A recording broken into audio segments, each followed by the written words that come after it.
สวัสดีพ่อแม่พี่น้องวันนี้15พี่น้องมาขึ้นวัดปูสะเราพี่น้องเลยเนาะบายพระไปเถอะคนไหนเนาะไปเบิ่งน้ำกันมาสิยางขึ้นหอที่หอข้างในพี่น้องข้างในสูงเอาแถวว่าสิไว้บ่ได้เบิ่งสภาพเลยไปพี่น้องไปเบิ่งน้ำกันเด้อโทษพี่น้องเลยจักสิว่าจักขันอยู่ปากเสกถืออะไรพี่น้องบ่เคยย่างขึ้นนี่จักเถื่อเลยนี่ก็ได้สิเป็นเถื่อแหลกเลยนี่ไปพี่น้องไปติดตามกันกันว่าสิไว้หรือบ่ไว้ตัวนี่ทางนั้นมี2 วักนะพี่น้องเลยเนาะว่ามี2 ผักผักหนึ่งว่าเซนมีคนยืนเนี่ยติดตามเบิ่งน้ำกันพี่น้องเลยสิย่างไว้หรือบ่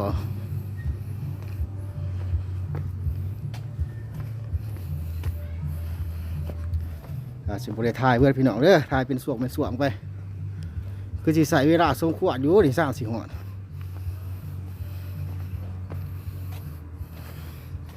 สิไปว้านี่บุไรพ่อ10 ขันกระเซ้าเลยกกใหม่ตัวนี้พี่น้องเลยต้นใหม่ตัวนี้นี่ที่ว่าวักที่1นั่นมันจะเป็นไปในวันต้นใหม่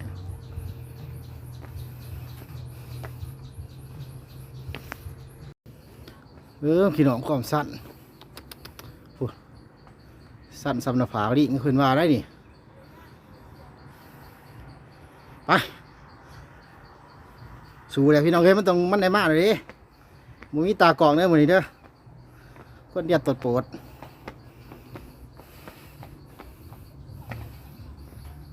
นี่แม่นหนาซีเมนต์จังหวัดขันได้พี่น้องเอ้ยเนาะนี่มีตัวเลขกำลังหอดขันที่80ฮะ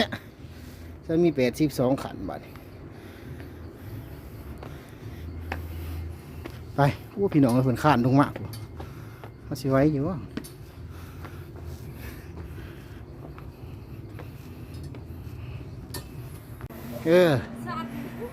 ว่าพี่น้องผู้สาวเพิ่นหยาด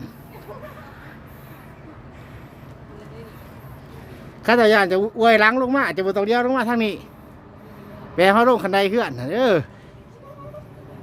คันปินหนาลงมามันสิเป็นตะยานบ่ YouTube เนี่ยว่าพนักงานยูทูบแล้วสิ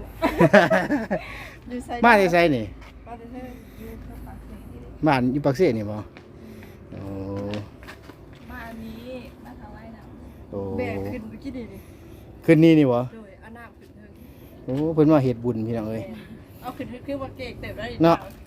ว่าต้องว่าเขาเมื่อยเนาะนักบุญแน่ไว้จักสั้นแห้งแม่นเขาเลี้ยวลงมาจะเป็นตะยานเนาะแม่นเลย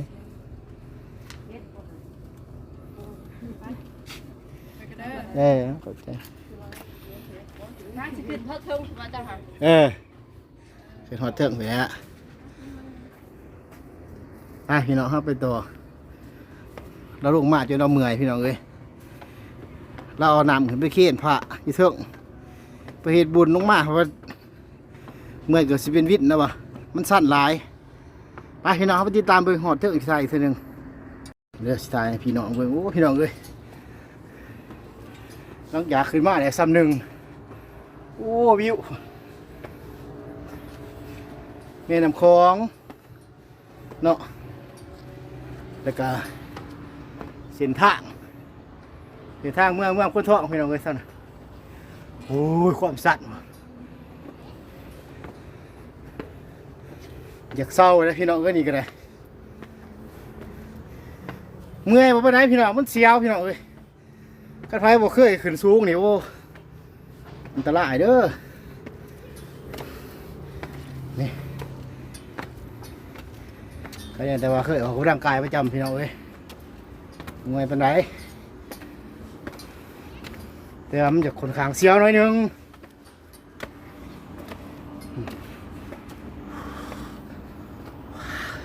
จนไหนก็ต้องสิหอดปักที่1อยู่ใจพี่น้องเบิ่งต่อไป ฮอดวักหนึงนะพี่น้องเอ้ยโอ้บ่ธรรมดา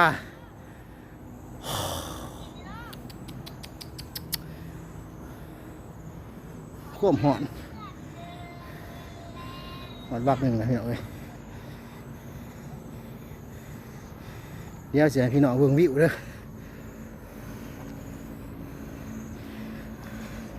สิให้พี่น้องเบิ่งวิวว้าว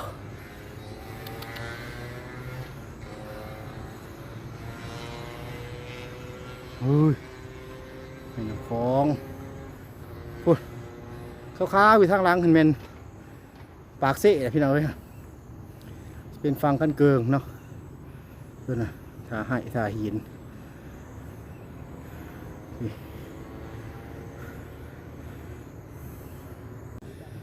ขึ้นมากก็ใส่เวลาบดนพี่น้องเอ้ย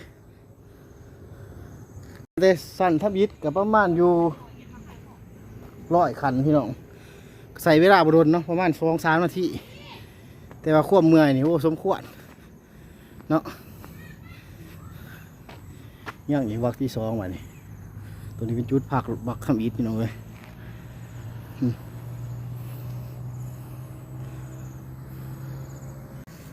วิวเมียร้อยฟังก่อนพักสี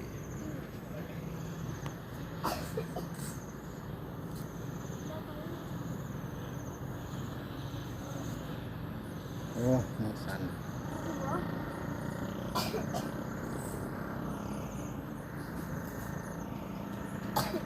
ไปต่อพี่น้องวักที่2วันนี้ถ่ายเป็นสวกมันสวกเลยพี่น้องเด้อถ่ายแนวบ่ถ่ายแน่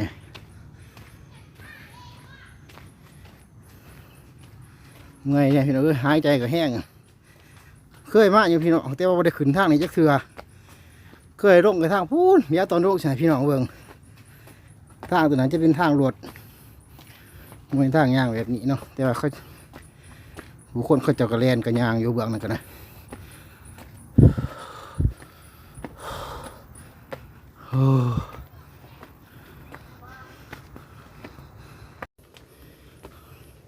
วิทย์แต่โขกหนึ่งย่างโขกหนึ่งบาทนี่วิทย์โขกนี่อีกย่างอีกวักหนึ่งหากได้ว่ามันสิโบสั่นคือสูบหนังพี่น้องเลย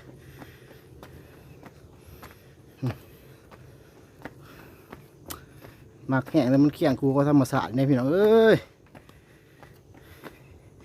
กันยางอยู่ข้างทางคอนกรีตนี่เป็นข่อยแล้วนี่ห่อนๆอีกนี่โอ้ยเกี่ยนมาห่อไซส์หรอกพี่น้องเลยยางขึ้นมานี่ก็ถามว่ายางเลยนี่ก็บ่พักนี่ก็สิประมาณ15 นาทีหรือว่า20 นาทีนี่ก็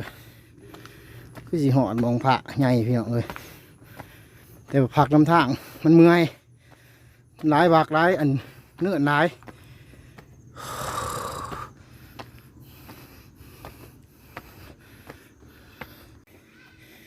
ก็ร่างหอดขันที่200พี่น้องเลยใส่เวลาอยู่เกือบ15 นาทีแหละ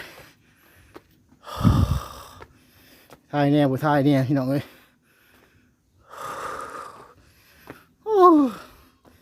ได้เหือยดิ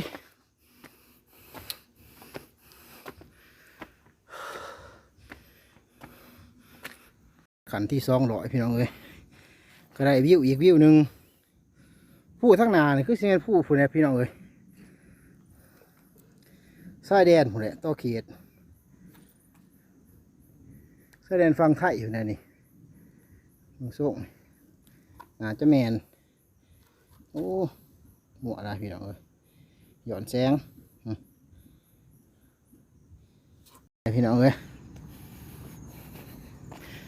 นี่คนได้แต่วันนี้คือหม้ออะไรเนี่ยนี่เป็นเนื้อนะ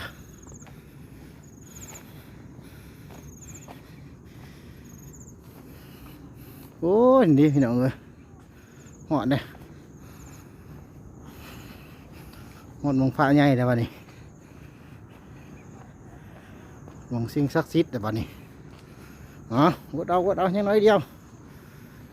เพราะ50 เมตรขึ้นมาหอดเพื่อนกระไรบุญนะพี่น้องเอ้ย กำลังเคยขึ้นมาให้ทางนี่ก็ได้นี่อ๋อนะพี่น้องเลยจุดฝาใหญ่เด้อเดี๋ยวมาทางนี้พี่น้องนี่เรียกว่าขาวน้ำกองนะฝั่งก็เป็นนครปักสิเด้อ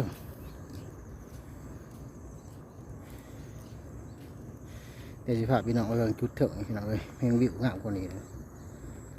หอดจุดสูงสุดพี่น้องเลยเนาะท่านนี้เป็นเมืองคนทองเนาะมีน้ำคลองกันท่านนี้ก็จะเป็นนครปักสิพี่น้องเลยนี่พออ่างของแต่ทางไหนจะเป็นเมืองไวเจียงเนาะนี่โรงเรียนเมรวัตวิวสวยงามนะพี่น้องเลย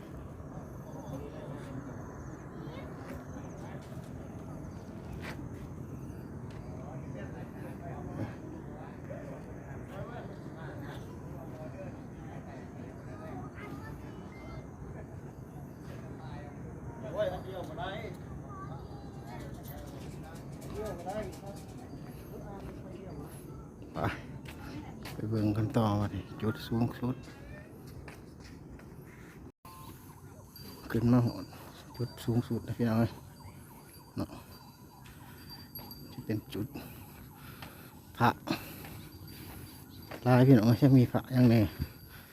ที่บายบทถือคือกัน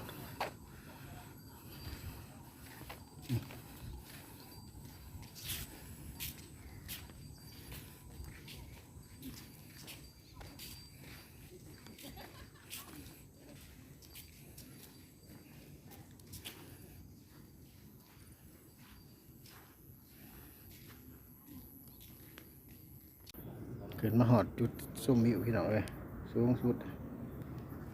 เนาะอยากมืดเนี่ยพี่น้องเอ้ยมันอยากหย่อนแสงเนาะมีครัวข้าวญี่ปุ่นเนาะนี่จะเป็นโรงแรมแกรนด์นี่ก็จะเป็นโรงแรมเอราวัณดีเวอร์ไซด์เอที่เป็นเมืองผู้บาเจียงพี่น้องเลยนี่ก็ใกล้ไปทางเป็นทางเกียรติมาปากซอง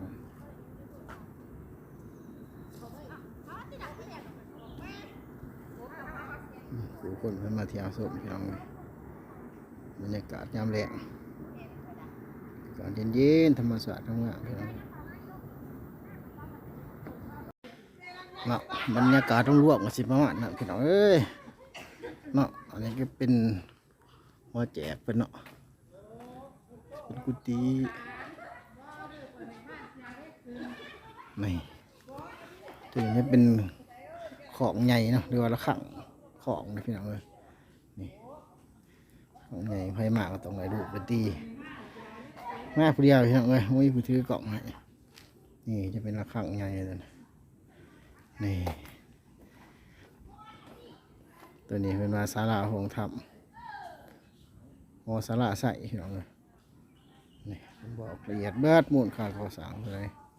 700 กว่าล้านเนาะวันนี้สิได้ไหวลงในวันนี้พี่น้องเลยมียางลงในวันนี้ขาลงในวันนี้พี่น้องเลยสิบริลงทางเก่าพี่น้องเลยสิบริลงทางขันในสิลงทางคอนกรีตไปนี่ตัวนี่หดมีหดงัวพี่น้องเลยมากินหยากินโยงแทนทรงเสือเพิ่นกับบนุ่งอยู่พี่น้องเลยเพิ่นอยากปุ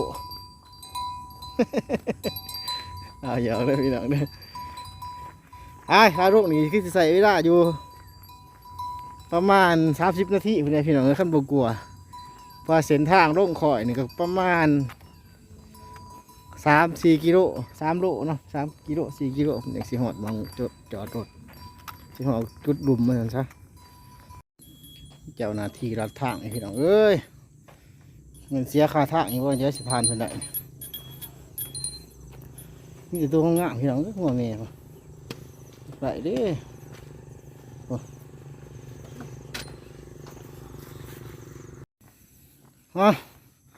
ย่างมาแต่ผลเกือบ30 นาทีก็ต้องสิหอดโค้งพี่น้องเอ้ยใส่เวลาโดดนี่ดีอย่างขาลงทางนี่ขึ้นทางนั้นข้าวเดียวลงทางนี่ใส่เวลาโดดวิวขาลงทางนี่ปูผู้ทั้งฟังไทยเลยพี่น้องเอ้ยผู้ยังไงเขาก็บรรจักทั้งตัวเขียด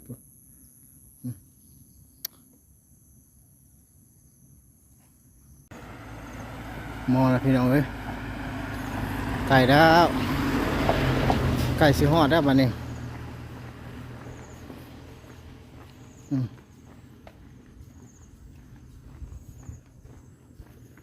อีกประมาณ1 กิโลเมตรถึงสิฮอดมองจอดรถบรรยากาศอ้อมรอบรอยผู้พี่น้องเอ้ย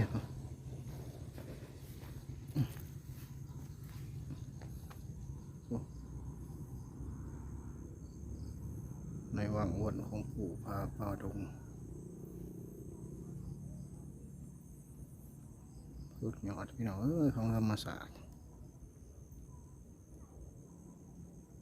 ไปเอาอีกหน่อยข้างหอดลงมาไก่สิหอดนะพี่น้องเอ้ยเช็ดโอ้ไก่หอดข้ามไปรถทั่วยังว่างพี่น้องนะทั่วพี่น้องกัมพูชีพี่น้องเลยขั้นที่3เลยนี่แต่ละขั้นในไทยพี่น้องเลย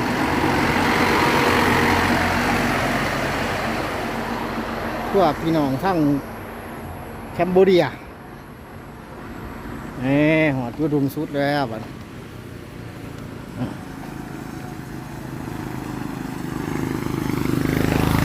นี่ยุดุมสุดสิย่างออกมาจีนผู้คือเก่าเลยพี่น้องลงมาหอดุมนะพี่น้อง